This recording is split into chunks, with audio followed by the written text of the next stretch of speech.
Media మిత్రులందరికీ కూడా ముందుగా నా హృదయపూర్వకమైనటువంటి నమస్కారాలు.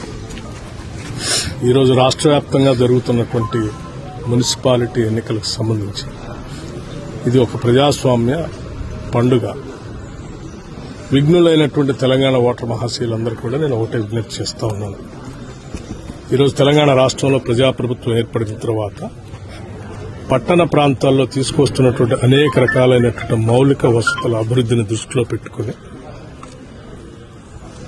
కాంగ్రెస్ ప్రభుత్వాన్ని, ప్రజాప్రభుత్వాన్ని ఆశీర్వదించవలసిందిగా, కాంగ్రెస్ పార్టీ అభ్యర్థులుగా పోటీ చేస్తున్నటువంటి వాళ్ళందరూ చేతి గుర్తుపైన పోటీ చేస్తున్నటువంటి కార్పొరేటర్స్ అందరినీ కూడా మీ అమూల్యమైనటువంటి ఓటు వేసి గెలిపించవలసిందిగా నేను విజ్ఞప్తి చేస్తా ఉన్నాను. ఈ రాష్ట్రం, ఈ రాష్ట్ర ప్రభుత్వం రెండు కూడా ప్రపంచంతో పోటీ పడటం కోసం ప్రయత్నం చేస్తూ ఉన్నాం. తెలంగాణ రాష్ట్రం పెద్ద ఎత్తున అర్బనైజేషన్ పెరుగుతా ఉంది.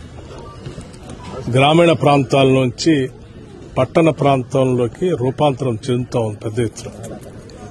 ఈ అర్బనైజేషన్ పెరుగుతున్నటువంటి క్రమంలో గ్లోబలైజేషన్ దృష్టిలో పెట్టుకుని ఈ ప్రపంచంతో పోటీ పడటానికి కావలసినటువంటి మౌలిక వసతులన్నింటినీ కూడా ఒక ప్రణాళికాబద్దంగా ఈరోజు రాష్ట్ర ప్రభుత్వం ప్యూర్ రేర్ అని, అంటే core urban reason economy, peri urban reason economy, rural agriculture economy, దాన్ని దృష్టిలో పెట్టుకుని అనేక రకాలైనటువంటి ప్రణాళికలు తయారు చేసుకుంటూ 2047 కల్లా ఒక మన తెలంగాణ విజన్ డాక్యుమెంట్ మేము రిలీజ్ చేయడం కూడా జరిగింది.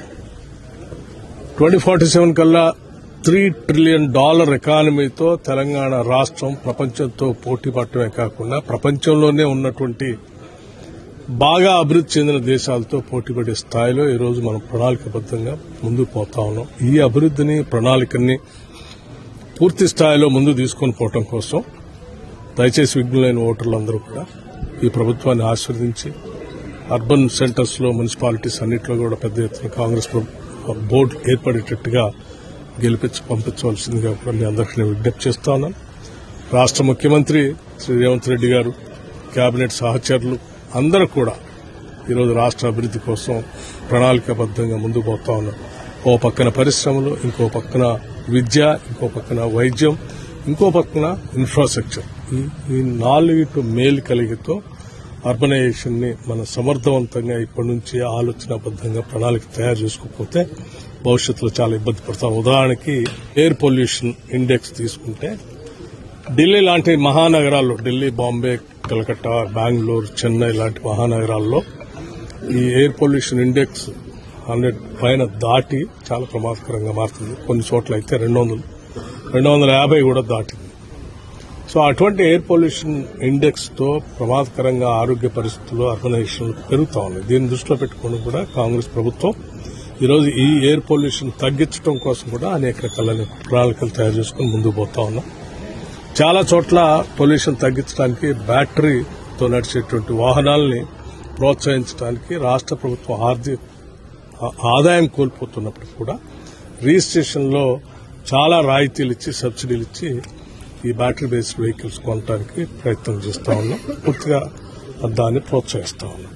అలాగే ఇతరత్ర ఈ పొల్యూషన్ సంబంధించినటువంటి పరిశ్రమలు కూడా ఈ పొల్యూషన్ కాజ్ అయ్యేటువంటి పరిసర ప్రాంతాల్లో లేకుండా దూరంగా పెట్టి దానికి కావాల్సినటువంటి ఎస్టీపీలు, అట్లాగే ఎయిర్ పొల్యూషన్ సంబంధించినటువంటి మిగతా ఇతరత్ర పరికరాలు అన్నింటినీ కూడా పెట్టి ముందుకు తీసుకొని పోతున్నాం. ఆయా పట్టణాల్లో ఉన్నటువంటి చెరువులన్నింటినీ కూడా శుద్ది చేసి, అభివృద్ది చేసి ప్రజలకి, భవిష్యత్ తరాల వాళ్ళకి అందించాలనేటువంటి ఆలోచన కూడా చాలా పకడ్బందీగా చేస్తాం. ఎక్కడెక్కడైతే ఆక్యుపేషన్ గురైనటువంటి రోడ్లు, రహదారులు, పార్కులు, చెరువులు, వీటన్నిటిని కూడా ఆక్రమించుకున్నటువంటి ఆక్రమణదారులు చెర నుంచి విడిపించి ఆయా మున్సిపాలిటీస్ కి, ఆయా పట్టణాలకి మళ్లీ తిరిగి పునరుద్దరించి వాళ్ళందరికీ అందించే కార్యక్రమం కూడా చేస్తా ఉన్నాం. విద్యుత్ శక్తికి సంబంధించి ఒక్క నిమిషం కూడా ఎక్కడ ఆటంకం లేకుండా విద్యుత్తును అందిస్తా ఉన్నాం. అర్హత ఉన్నటువంటి వాళ్ళందరికీ సన్న బియ్యం పెద్ద ఎత్తున ప్రతి మనిషికి 6 కేజీల లెక్క అందిస్తా ఉన్నాం. 200 యూనిట్లు కరెంటు వాడకందారులందరికీ కూడా ఉచితంగా అందించే కార్యక్రమం చేస్తున్నాం. పెద్ద ఎత్తున రేషన్ కార్డులు ఇచ్చాము. నిరుద్యోగ యువతీ యువకుల కోసం ఉద్యోగ అవకాశాలను పబ్లిక్ సర్వీస్ కమిషన్ ప్రక్షాళన చేసి వాటి రిక్రూట్మెంట్ కూడా చేశాం. భవిష్యత్తులో కూడా యువతకి వారి ప్రిపరేషన్ కోసం కోచింగ్ సెంటర్స్ హైదరాబాద్ లాంటి మహానగరాలకు వెళ్లి అక్కడ ప్రిపేర్ కాకుండా ఎవరి శాసనసభ నియోజకవర్గంలో ఎవరు మున్సిపాలిటీస్ లో అక్కడే ఉండి చదువుకునేటట్టుగా అన్ని చోట్ల నాలెడ్జ్ సెంటర్స్ కూడా మేము శాంక్షన్ చేశాం. మహానగరం హైదరాబాద్ నుంచే best of the best coaching ఇచ్చే లెక్చరర్స్ ని మనం రిక్రూట్ చేసుకుని వాళ్ళ ద్వారా ఆన్లైన్ లో అందరికీ ఉదయం 10 గంటల నుంచి సాయంత్రం 5 గంటల వరకు ఆ కోచింగ్ అక్కడ ఆన్లైన్ లో వారు చెప్తే అన్ని సెంటర్స్ లో వాళ్ళు వినేటట్టుగా ఒక టెక్నాలజీతో కూడిన వ్యవస్థను కూడా ఏర్పాటు చేస్తాం. సో భవిష్యత్తులో ఇచ్చే నిరుద్యోగ యువతీ యువకుల కోసం ఈ ప్రైవేట్ రంగంలోనే కూడా ఉద్యోగాలు పొందడానికి చాలా స్కిల్స్ కావాల్సినటువంటి అవసరం వస్తుంది ప్రభుత్వ రంగంతో పాటు.